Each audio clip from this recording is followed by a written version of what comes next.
Hello and welcome, kings and queens, cuties and beans, back to Final Fantasy XIV Online, The Realm Reborn.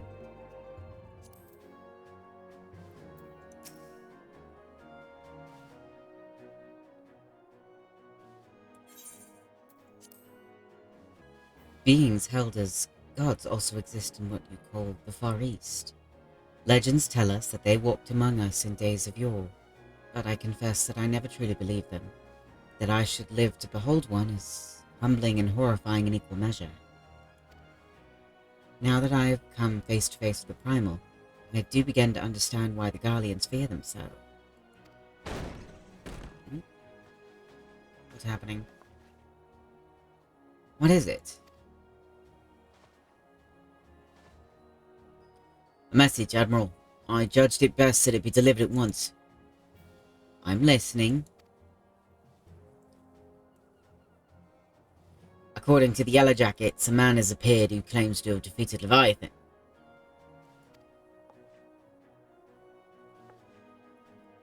One of the company of heroes.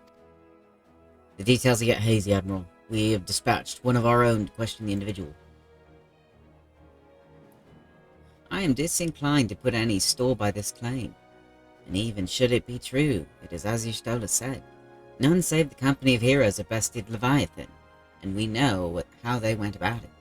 If this man is of their number, what could he tell us that we do not already know? And yet, having wagered Limsa's survival on 2 ships, some rope and a pile of crystals, can we afford to ignore this man? His testimony could yield us any manner of advantage. Should we not hear it? Oh. The twin vessel will soon be ready. We have no time to wait for the Maelstrom's report on this supposed Primal Slayer's claims. Ren. Die for a second. Ren, seek him out and learn what he knows. At the very least, it will spare you the torment of waiting for the reckoning and idleness. Okay, yeah. The man you're looking for is believed to be a resident of the Grey Fleet in Lower Lenosha. The Storm Private sent to question him should already be in the vicinity. May your journey prove fruitful. Yeah. Alright.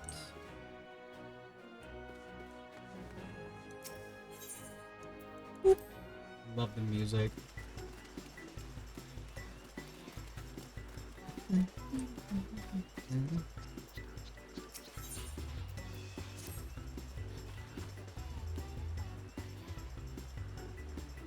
Hatching Tide is upon us once more. I hope the season finds you in excellent health. My name is Julia Aliapur, and I lead this annual celebration. It's a pleasure to make your acquaintance. May I have your name? Well then, I hope this is the beginning of a firm friendship. Whilst I have your attention, allow me to expound upon the nature of this year's festivities. Hatching Tide has its origins in the days before the 7th Emerald Calamity, when 12 sages of an era past appeared before me in a startling vision. I have been visited by such dreams ever since, and this year was no exception. I saw a great mass of eggs, as vivid as those before you now, borne aloft unto the heavens. Making dreams manifest has never failed to lend wonder to Hatching Tide before, so needless to say, I intend to bring my latest vision to life. Speaking of which, the eggs I commissioned ought to arrive any moment now. Oh, Jalil, it's a disaster. The cart toppled over en route. Thankfully, the driver was unscathed, but I can't say the same for the eggs. Good heavens, I'm glad to hear the poor driver was unharmed, but without the eggs, how are we to breathe life into my dream? Don't worry, I'll simply fashion some more eggs myself. Though to create the quantity required will take time, and we're already facing at least a minor delay at this point. If only I could assign someone to help you. Alas, the other dreamers are busy enough as it is, and I must see to the schedule alterations myself.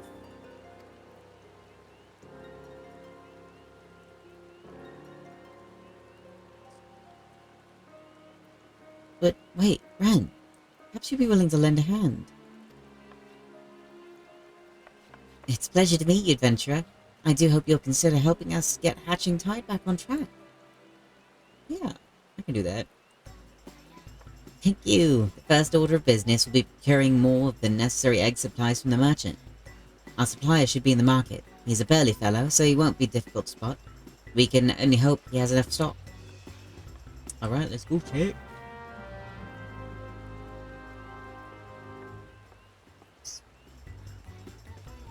I love that they run off, but I just like slowly walk away.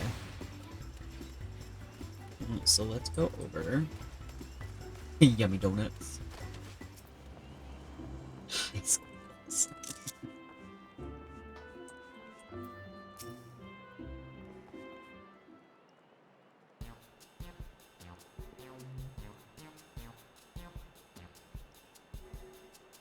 You're the dreamer who was there before, ain't you?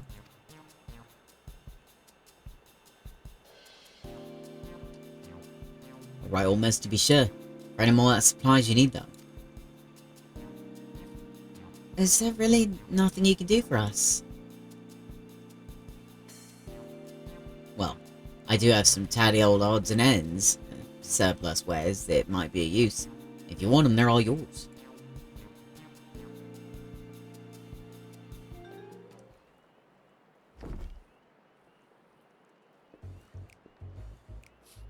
Might not be exactly what you needed. I'm sure you can cobble something together with these. Storage fees we eat an enemy prof. I mean, I'd rather see him put into good use. Alright.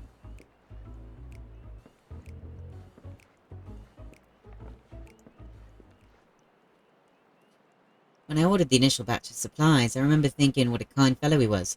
He certainly proved me right, and he rode. We better take stock of what he's given us.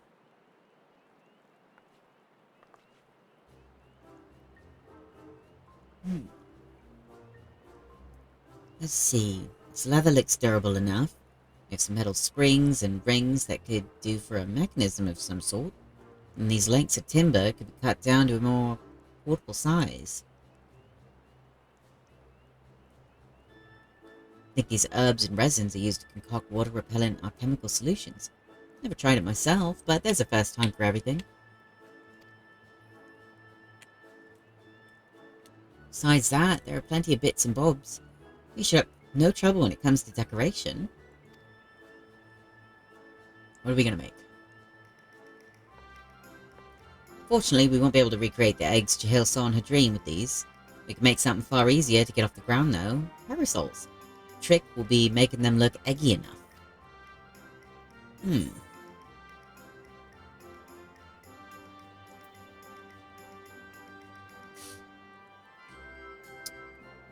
The shell makes the eggs, as they say. Do they say that? Anyway, we should paint them.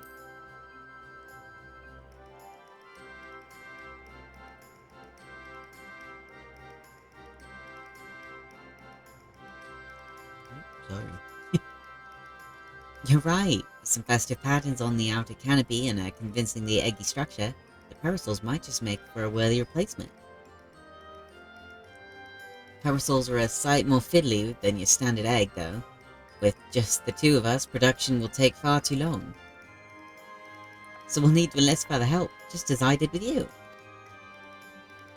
Fortunately, the guild artisans should be less likely to balk at a request for parasol parts than a rush order for myriad eggs, particularly for his supply of materials. Okay. Let us first pay a visit to the Leatherworkers Guild. I'm sure they'll be able to transform our leather into something fit for a canopy.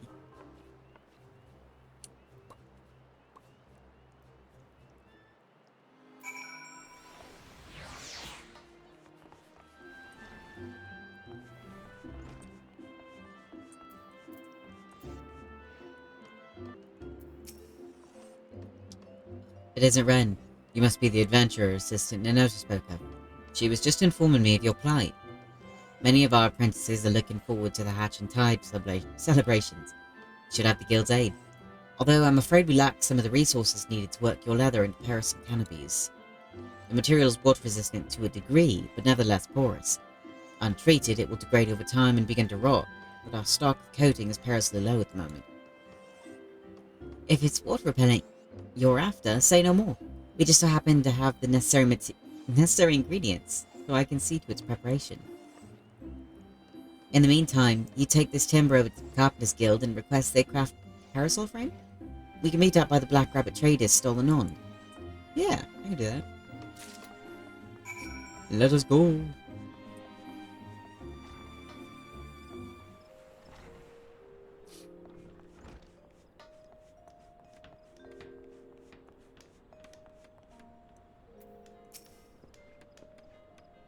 Why do you stand there like a frightened schoolchild?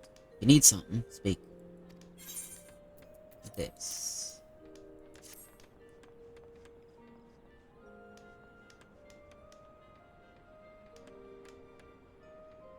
You wish this timber fashion in parasol frames. Very well. I shall see it done by competent hands.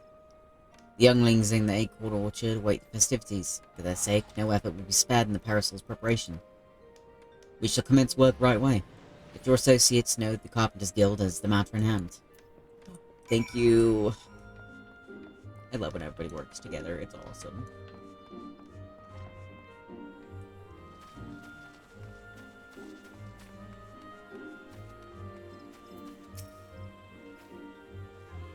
I trust everything went well at the Carpenters Guild. I just placed an order for the alchemical solution and a few other things besides. The next step will be to piece the parts together into a prototype parasol. I'll bring the prototype over to Geely once I've finished, so you can go ahead and wait with her there. Alright? Why am I? I'm struggling at reading today. My brain is assuming way too many words.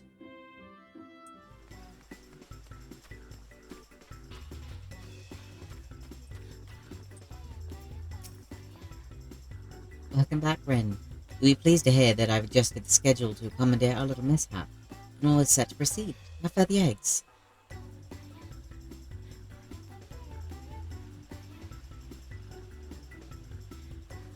Substituting parasols for eggs? What a wonderful idea! I can hardly wait to see what Nanotic cooks up for the prototype. Though, wait we must.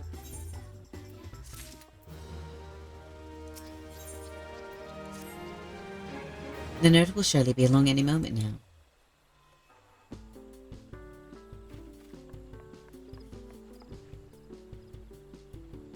Sorry to keep you both waiting.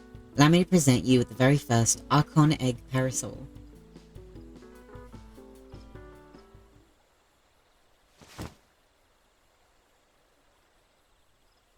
Oh my god, that's cute. Oh my god, look at the little chocobo!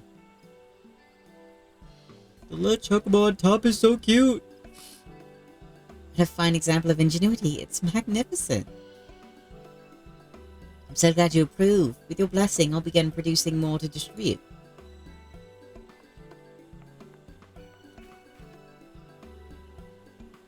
In the meantime, we find ourselves at a loose end. But we cannot let Anota outstrip us in hatching tide spirit. There must be more we can do.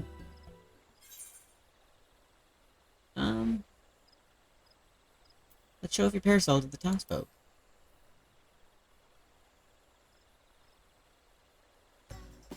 Of course. We ought to promote our newest addition to the festivities. If we tell even a few Gridanians that these gorgeous accoutrements will be available to those who celebrate with us, word will spread of its own accord. With that in mind, I shall keep mine unfurled and on display. You use your adventurous instincts to identify those most in need of egg-themed accessories. My brain is flip-flopping on this accent. I'm so sorry.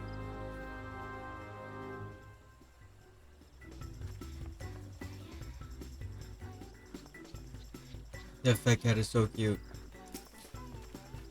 The market is always busy. Let us look for potential celebrants there. Julie is now accompanying you. Keep her at your side in order to proceed with quest objectives. You can leave Julie behind by entering a different area or by speaking with her and selecting the option to part ways. If you wish to have Julie accompany you again, return and speak with her at the original location. While you are accompanied, you may encounter conversation points along the way which offer additional topics of discussion. Enter the glowing area and speak with your quest companions to initiate these bonus conversations. Enjoy exploring your surroundings together. Alright, let's go. Let's go, Jilly.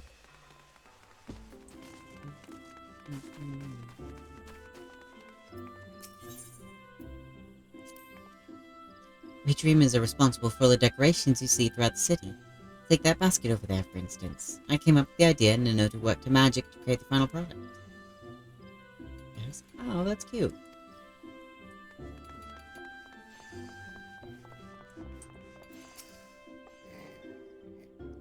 I say, madam, you must tell me where I might acquire a resplendent parasol like unto your own. At a Hatching Tide event, of course. How about it? Will you join us at the amphitheater? I'd be delighted. As a true connoisseur of eggs, both decorative and edible, I attend annually in hopes of glimpsing ovoid perfection, and this parasol surpasses my every imagining. Such elegance, such egginess. So funny.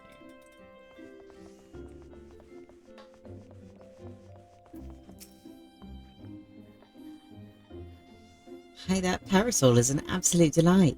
It's not often you see that level of craftsmanship paired with such decorative flair. This might be the finest egg-inspired apparel I've ever seen. But I ask who was responsible for this masterpiece? The Leatherworkers Guild, and with... The Leatherworkers Guild, the Carpenters Guild, Black Rabbit Traders, and our Dreamers all had their parts to play. And if you join us in celebrating Hatching Tide, you can receive one just like it. I should have known the guild's artisans were involved. If it means getting my hands on a parasol, I'd be more than happy to take part in the festivities. Heck yeah. One minute.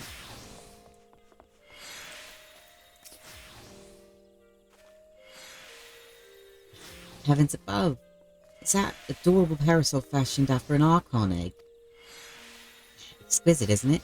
If you join us at the amphitheater, you'll receive one just like it.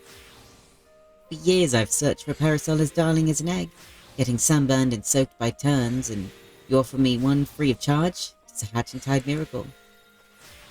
That's cute. I expect those three will tell all and sundry about our parasols. Our work here is done. That's a bit.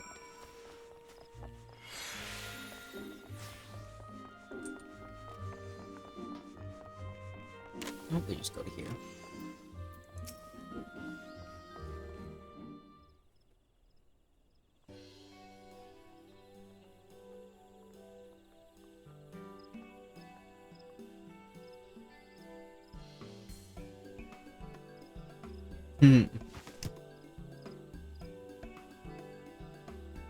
Well, that went rather swimmingly. You clearly have an eye for egg connoisseurs.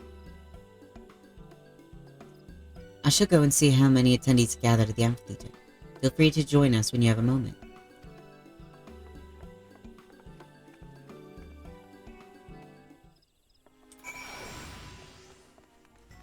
The music is so cute.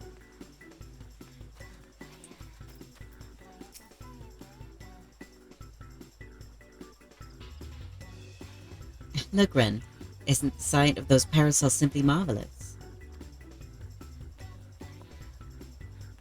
Oh my god, they're so cute.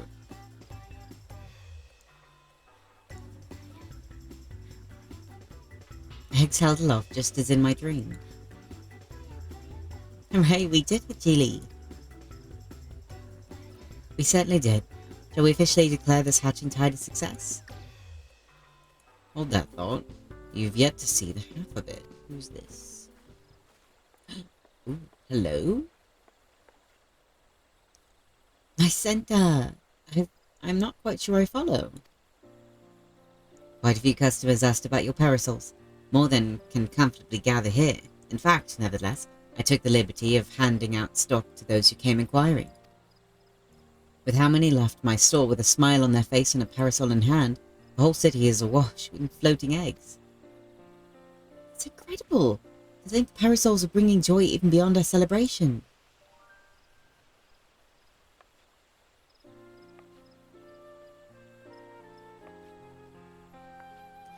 Wait, Jilly.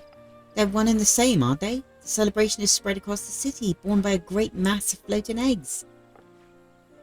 You're right. I was intent on gathering people here, but the eggs in my dream were far too numerous to contain in one place. They were always meant to be seen far and wide. That our original plans met with misfortune was a blessing in disguise. We've touched the hearts of more people than I dared to imagine. There's no doubt in my mind this will go down as a hatching tide to remember. Black Rabbit traders shall continue distributing parasols to those who ask. They may be free of charge, but they're drawing business in spades. The note told me how to assemble them, so I can prepare as many as necessary. Well, that's awesome. Truly, where would we be without your ingenuity, Ninoto? I couldn't have done it without our able adventurer. That reminds me, I have something for you, Ren. Do I get one?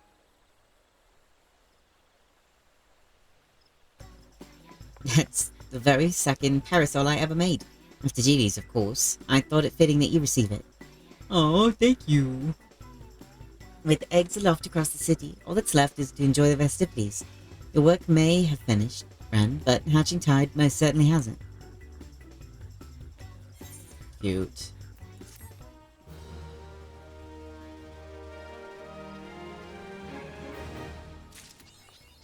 Fashion accessories. You gained access to a fashion accessory.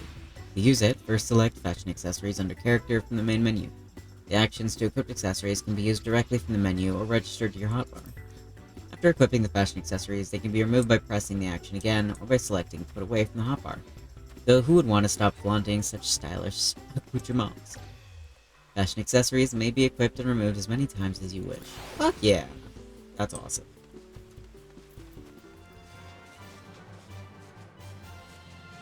Oh no. Is it this asshole again? What was his name? Triptune? The one that said that he fought Titus? It is, isn't it? Mitch, you keep lying. One, someone's gonna knock your shit. Two, you're gonna get fired. Oh my god, it is him, isn't it? If I walk in and I see this cheetah print asshole... Sorry, the coral print asshole. Ooh, I'm gonna whoop your ass.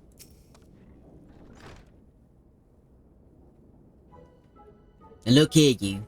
You'll have your bloody story right after you carry those sacks of grain over to the mill. But, sir, that's what you said before you had me pick those oranges for you. And before I mucked out the chocobo stables. And before I rolled the millstone over to the mill. And also before... He's back to doing exactly the same thing as before. Gods, man, I've worked 3 days straight without a wink of sleep. 3 days. Do you hear me complaining? Yeah. Oops. Well, I suppose some of us just ain't made for the rougher stuff. Alright, alright. I'll give you what you want. Never let me say that old track 2 mate a generous soul. Nah, prick ears. Cause I won't be repeating myself. Too modest, see? Besides, there's only so much epicness a man can take in one sitting, you can? The Taylor track team's epic victory over the dread primal Leviabetus. Diabetes. Now, Leviabetus is huge. Make no mistake. To give you an idea how big, each of his scales is about as wide across as me members long.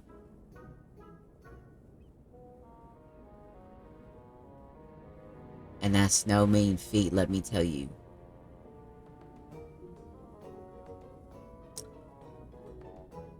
I'm gonna hit him. I'm gonna do it. I'm gonna take him out back. No one will know where he went. Yeah, hey. When I fought him, I could barely see for all the brine he was pelting me with. Must have been a lagoon's worth at least. Even knocked me trusty axe out my hands at one stage. Of course, that proved to be a grave mistake.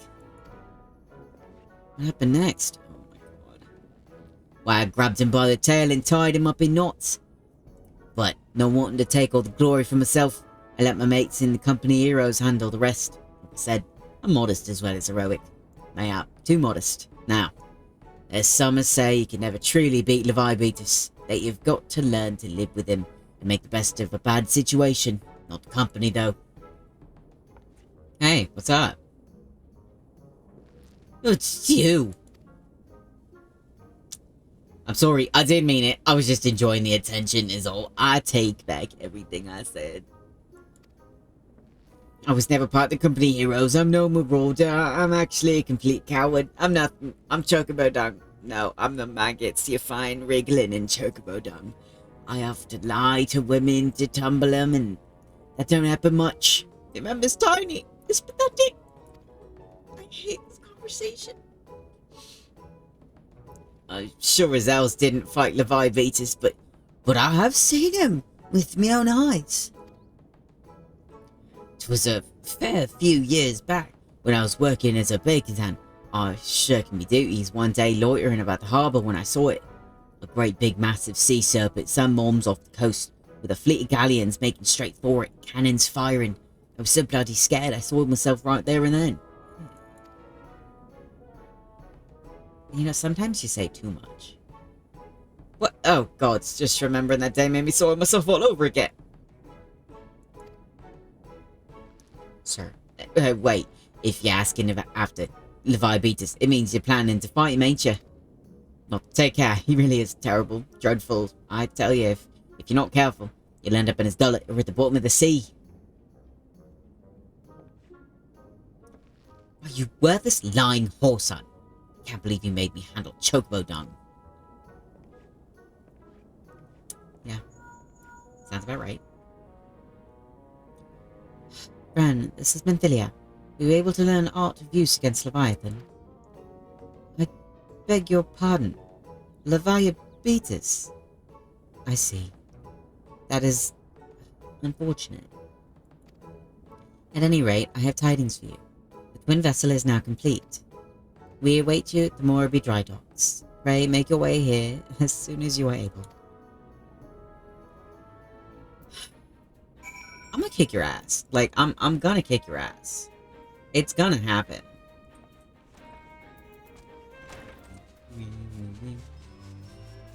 Hello.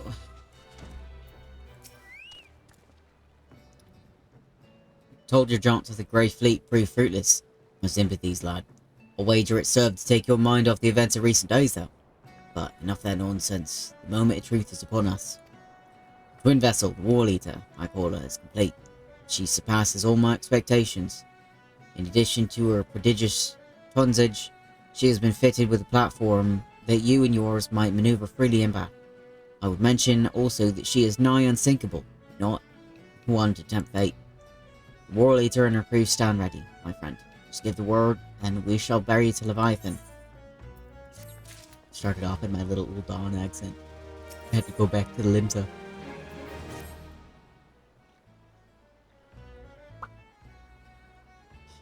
I know that look. You're ready. Having been constructed in some haste, the World Eater may not be pretty, but I assure you she's capable.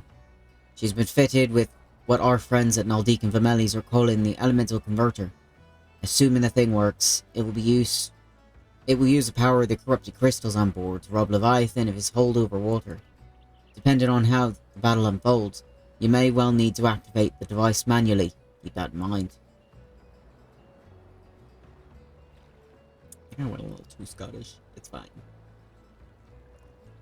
It is expected that the Sahagin and their thralls will attempt to come to Leviathan's defense. Accordingly, the Maelstrom will once again employ diversions. Tancred and Ishtola, I would have you assist in this effort. It is to fulfill the purpose. Its purpose, your diversionary force, must not want for numbers. By your leave, I too would volunteer my blade. We would welcome it. Having seen you fight in Sapsa, I dare say the fishbacks would find your presence highly diverting. Tancred and Ishtola, if you would join the third levy, and Lady Ugiri the fifth. I can't quite get her accent. Like, I hear it. My brain just... I can't quite do it myself. By what words have I for the man who has made a sport of slaying gods? Only these. Go warily, for the sea is an unforgiving place to wage war. May the navigator guide you through the storm, warrior of light. I would echo the Admiral's sentiments, and add a few words of mine own. Know that we all have the utmost faith in you, Ren. May the crystal bless and keep you. I'm ready. Let's go. The World Eater. Alright, we'll put it up on Party Finder, so I don't have to wait. Ooh. Oh my god, I love people.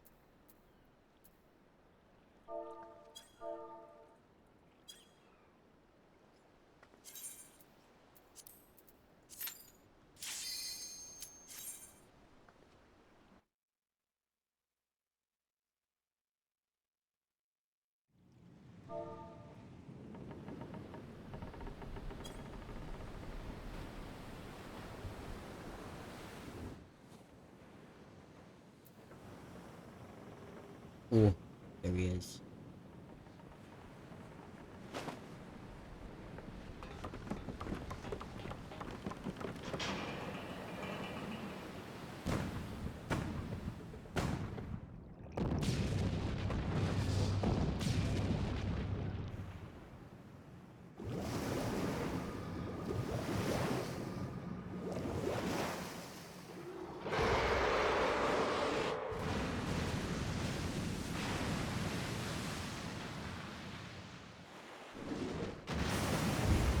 So cool. Ooh. This music. I love taiko drums.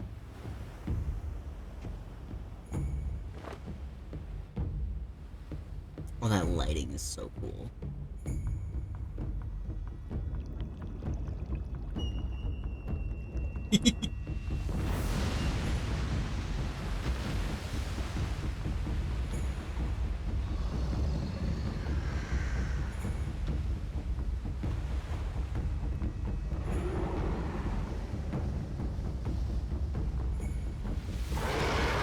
Hell yeah.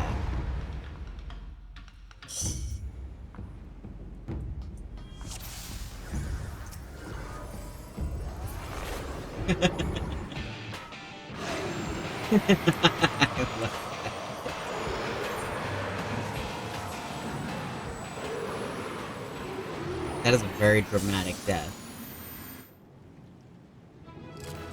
Oh my god, I love people.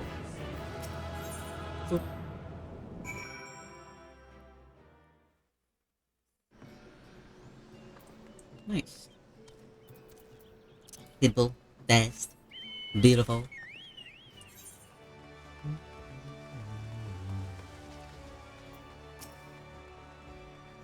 Knowing the urgency of your business, I thought it best to refrain from making conversation during your past few visits. Today I'll permit myself a few words. I feel truly privileged to have had the honor of admitting a hero such as you. You are an inspiration to us all, sir. And on that note, the Admiral awaits you in the command room. He winked at me. Yes, thank you. That's funny.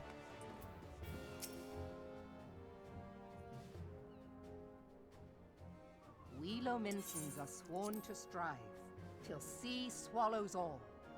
And swallow all it would have, had Leviathan prevailed.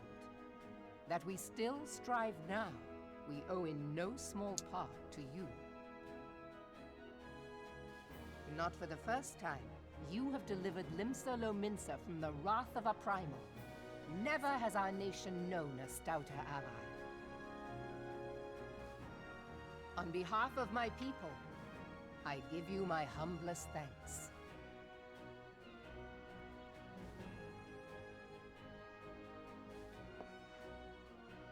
'Tis meet that I give thanks to old Mistbeard, too, for his fine solution. Whatever else he may have been, 'tis clear he was a resourceful soul. Would that I had a man like him in my service.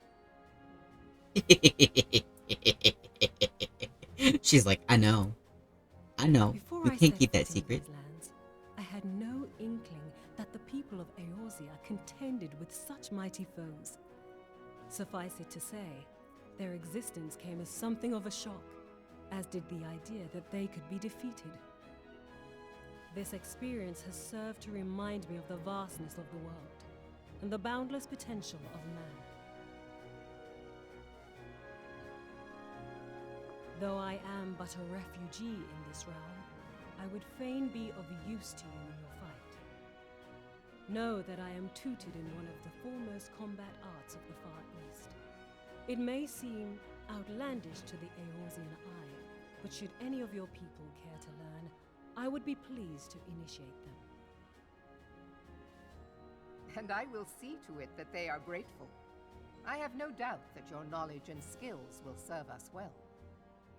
Besides, your art is not so outlandish as you think. Would you not agree, Master Thancred? Naught escapes your searching eye, Admiral. Few are privy to this information, but Limsa Lominsa is home to a certain secret fraternity. Its members are trained in a form of combat, not unlike your own.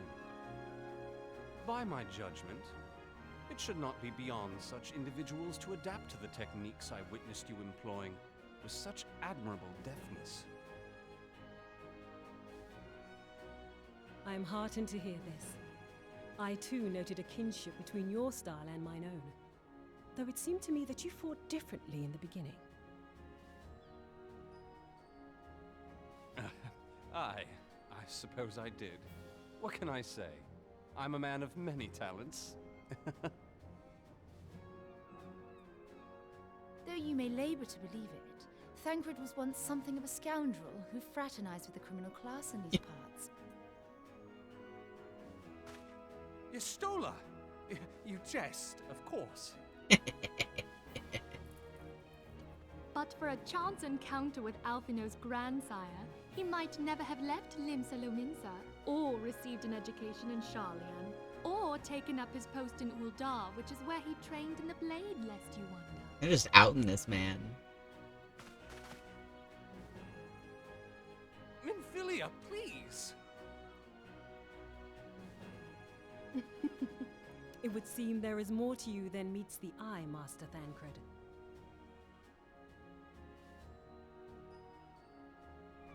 Lady Yugiri, I am told that you and yours came to Eorzea seeking permanent resettlement, and that many domins have since been engaged as frontier hands at Revenant's Toll. Moderna is many things, but a place of refuge it is not. Know that I would like nothing better than to furnish your people with a new home here on Lominsan soil. Alas, racked by instability as we are, our nation is in no fit state to take you in. Yeah. Yet I'll not have it said that we turned a blind eye to your suffering. Until such time as we can do more, I pledge to send provisions. I love her. We are in your debt, Admiral.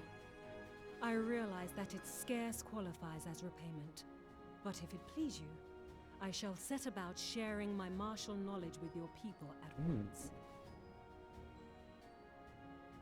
I love that.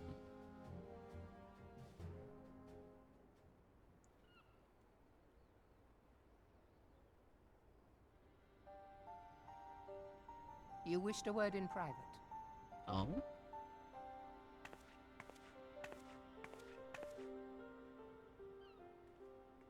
The better not to spoil the festive mood. History repeats itself, Admiral. As the kobolds did before them, the Sahagin resorted to summoning their god over a territorial feud. They acted in self-preservation. It may be that the Sahagin initiated this particular clash, but how it begins does not interest me so much as how it ends.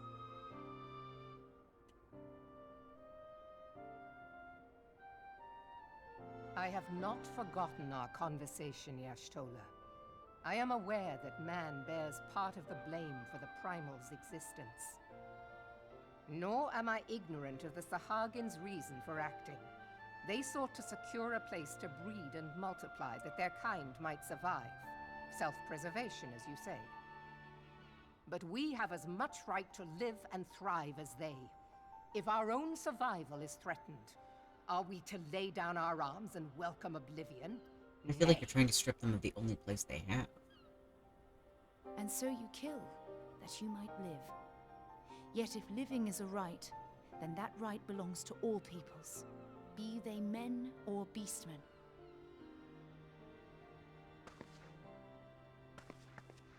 I'll not deny your reasoning. But when a storm gathers, it falls to me to see my people safely through it. That is my duty, and I shall do it.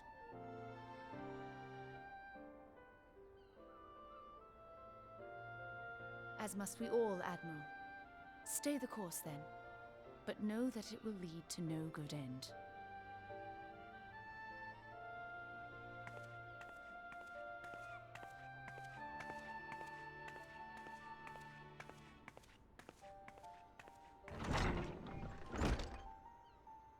Man has ever put himself first and foremost. To justify his actions, he clads himself in the armor of righteousness, though it be a fancy of his own making. In this, mayhap the Garleans and we Domans are not so different.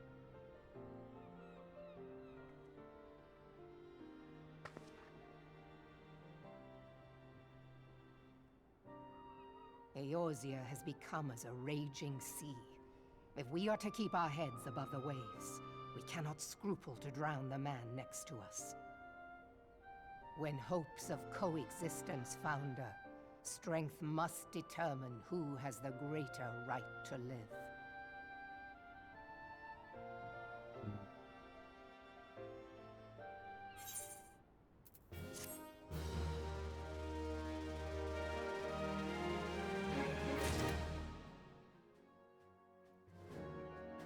Alright, what's next?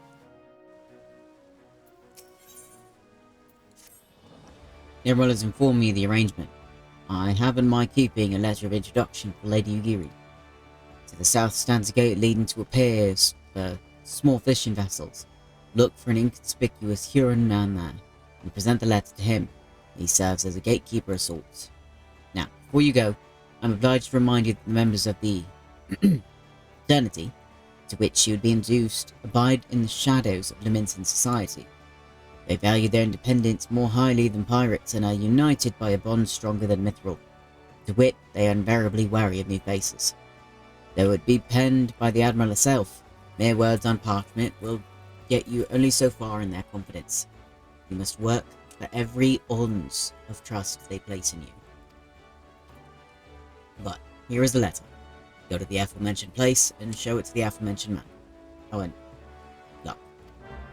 Thank you. I like him.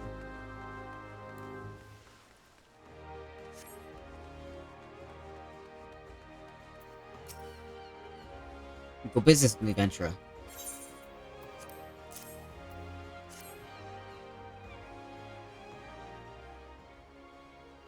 It's the other man the Admiral sent word of. I was hoping I might catch a glimpse of Thancred too. Been a while since I saw his shite-eating grin. With all that doe-eyed wenches about, I suspect he's got his hands full.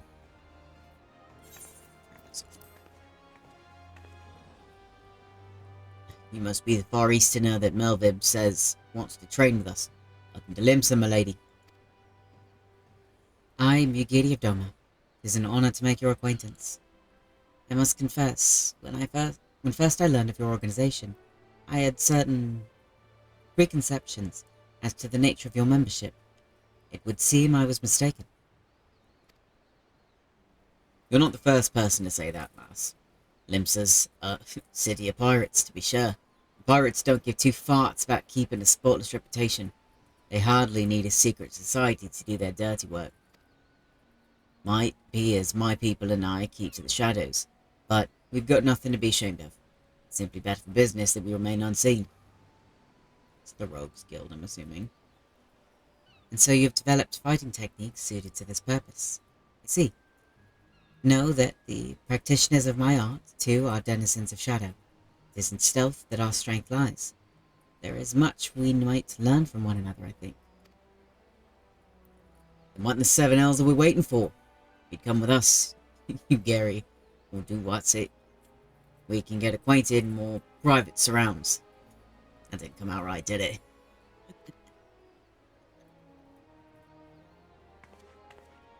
Master Ren, I shall remain with these people for a time, that I might study their ways. though I am loath to be separated from my countrymen, and I take solace in the knowledge that they are in the best of hands. You have been a true friend to us Domans. No words would suffice to express my gratitude. Ere long, I hope to begin imparting my martial knowledge to the people of Eorzea. When that time comes, it would be my honor to welcome you as a student. Heck yeah.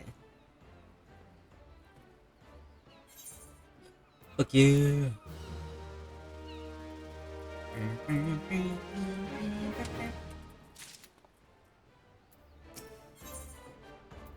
Oh no. Good Maelstrom, what do you want? Much and more has occurred since first I beheld Eorzea from the galleon's deck. Suffice it to say, I did not envisage being invited to play a part in your noble struggle. But forgive me, I have kept you over long. Doubtless you have pressing business of your own. Rest assured that I no longer require an escort in this land. When next you meet Lady Manfilia, pray relay to her my humblest thanks. Would that I could do so in person, but I must needs fulfill my promise to the Admiral. Till we meet again, Warrior Black. Okay. So we go back to Mordona.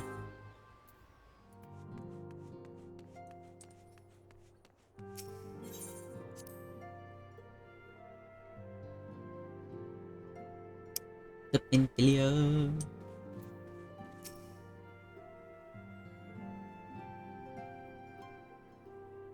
I have been reflecting upon the events which took place during our visit to Vilbrand.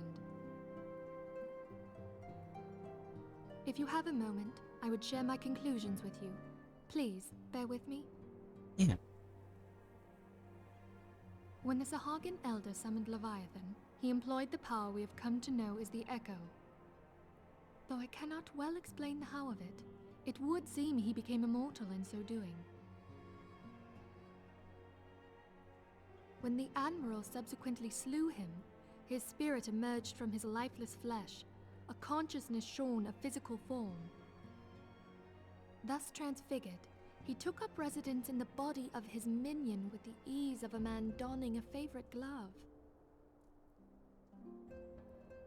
Long have I known that the Echo allows one to pass through the walls of a man's soul. But never did I imagine that it could free us from our own flesh, nor less that our souls could then occupy the next corporeal vessel to take our fancy. It was of this that Elidibeth spoke, an existence which knows neither cessation nor oblivion. And yet, though the Sahagin had mastered his gift and thereby become immortal, he was by no means invulnerable. As we both bore witness, he was ultimately absorbed into Leviathan. And the import of this observation? If the Ascians' mode of existence is indeed the same, it can be inferred that they too are not invulnerable, that they can be destroyed. There exists a legend which tells of souls who are reborn upon the cusp of each umbral calamity, that they might stay the encroaching darkness.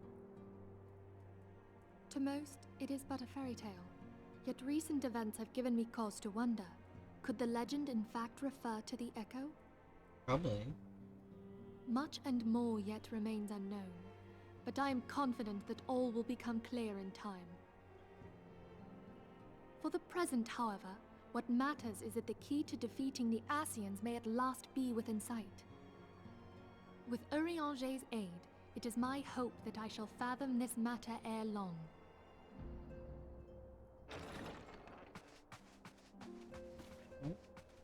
Where are you running? Oh, I was just about to send for you, my friend. Is Artemis? Yeah, you don't run. Grave tidings from the Sharlayan motherland, my lady. What It happened? doth concern our distant allies, the students of Baldessian. Oh no, what happened? What of them? My lady, the Isle of Val, which for many years hath been the Order's home, is no more. What? No more? Whatever do you mean? Yeah, what does that mean? I relate only that which hath been conveyed unto me by our agents. An etheric wave of the highest magnitude was recorded in the region. Soon thereafter, 'twas observed that the isle had ceased to be. 'Tis postulated that a magic was evoked, like in power to Ultima. Oh, shit.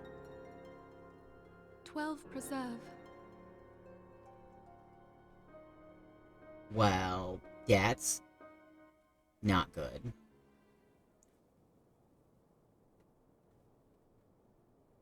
If there are no other matters, I move that today's meeting be adjourned. I move that today's meeting be adjourned.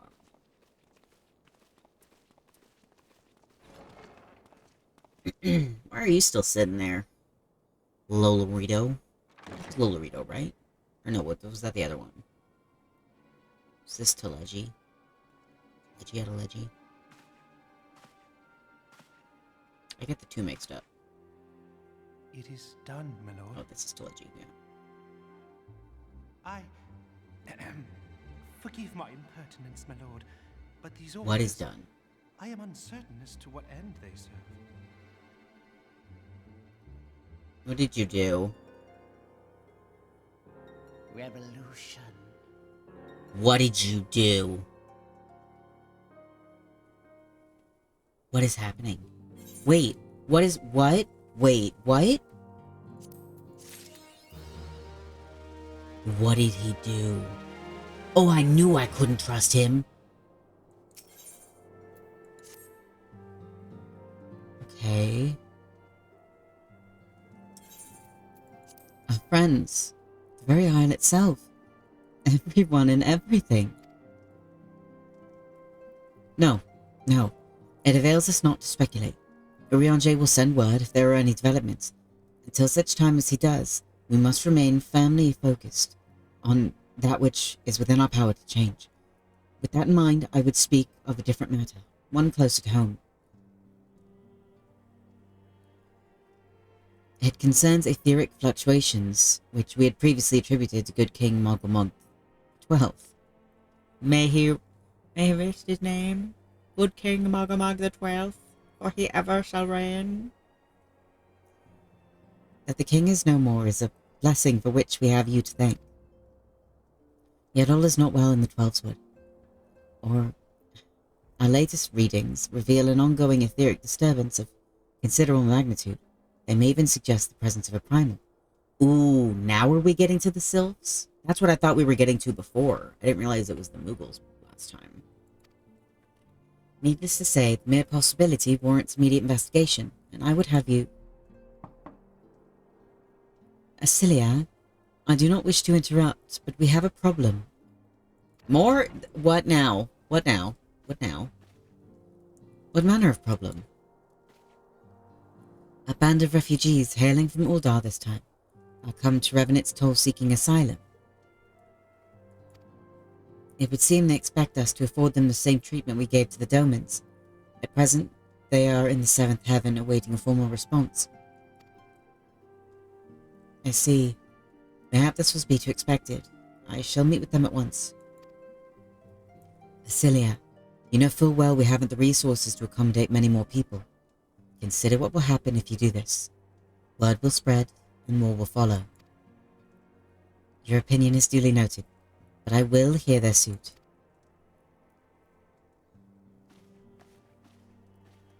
Ren, I should be grateful for your presence at this meeting. Alright. So much going on.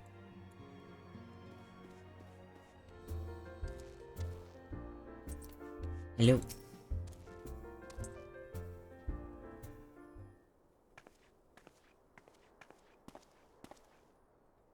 I apologize for keeping you waiting. My name is Menphilia, and I lead the Scions of the Seventh Dawn. It's what we praised, it is you. We're ready and willing to work, same as the Domans. Just give us a task and we'll see it done. Pray, calm yourselves. I appreciate your enthusiasm, but I know not of your situation. Beg your pardon, Antecedent. I ain't so good with words. We've been living off the scraps of Uldar for years now, trying to piece together a life to replace the one what got took. They say there's work But there's not for an honest man. Not as wouldn't sully his soul sooner than his palms, any road. The flames do what they can for us, of course, but it ain't near enough. And it's only getting worse. When the calamity brought us to our knees, those rich bastards in the city didn't help us up. They climbed on our backs. I don't pretend to be clever, but even I can see what's coming. I knew we had to run. The only question was where. And then it came to me. And it's told. Ooh, I really hope you're not the ones. The setup. Oh, don't be the setup. I mean, you took them foreigners in, didn't you? You'd surely do the same for us. I fear this situation is rather more complicated. While it is true that we accepted the Domin's petition for aid, the decision was the product of extraordinary circumstances.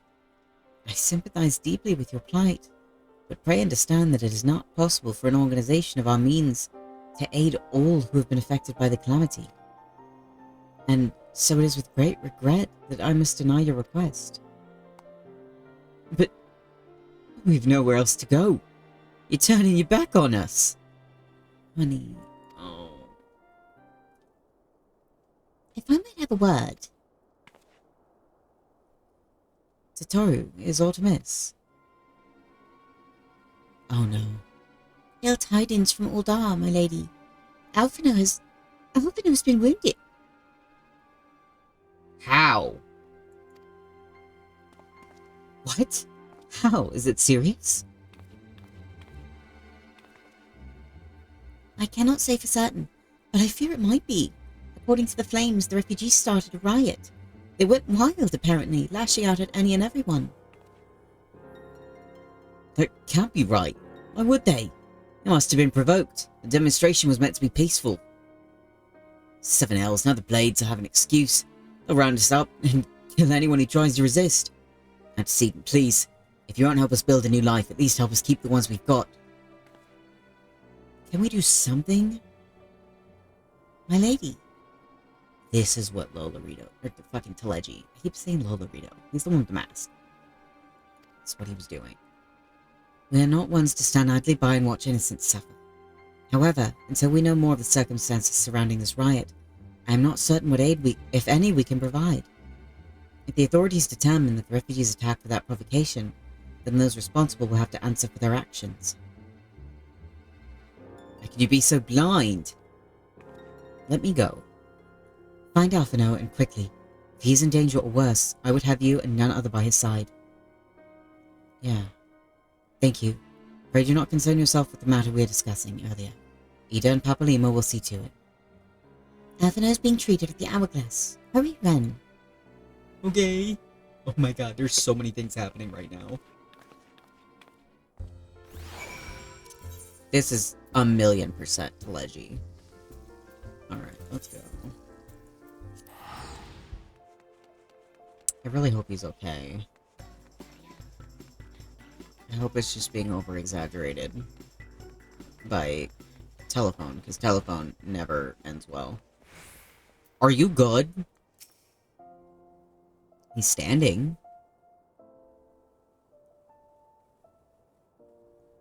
Come, you must have gathered by now that Tataru is given to exaggeration. As you can see, I am quite well. You're not telling me the On truth. the other hand, is not. This riot was anything but an isolated incident. There is a restlessness in the air. Tensions long simmering are at last threatening to boil over.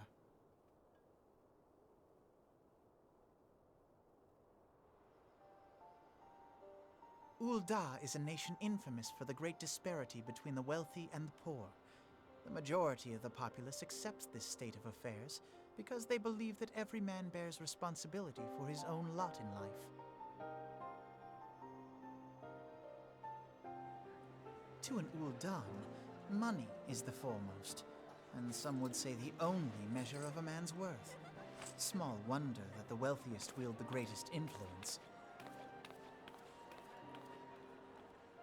So where do the refugees fit into this social hierarchy?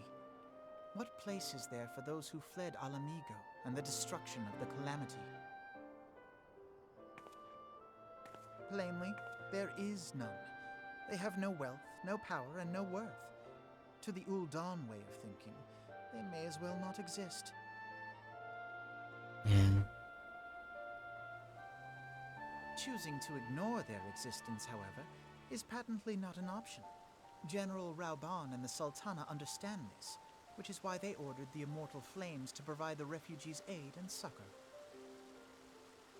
Yet none would dispute that the expenses incurred by this policy grow by the day, with no end in sight.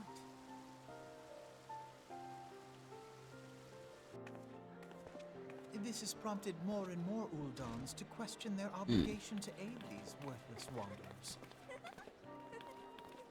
While more and more refugees have come to resent their treatment at the hands of the sneering citizenry.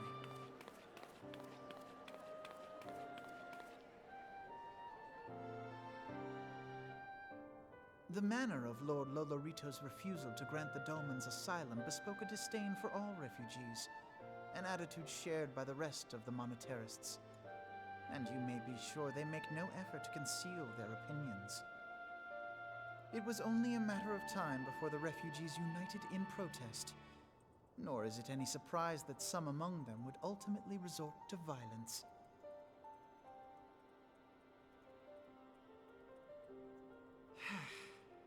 That the Immortal Flames should choose this of all occasions to engage in joint training exercises with the other Grand Companies.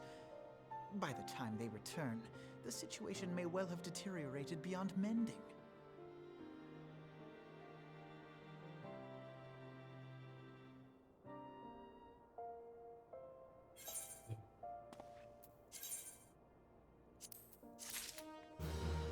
Alright. Well. That is unfortunately where we're gonna have to end it this time. Thank you to everyone that came and hung out. I truly hope you had fun. Leave a like, subscribe, and let me know down in the comments what you want to see me play next.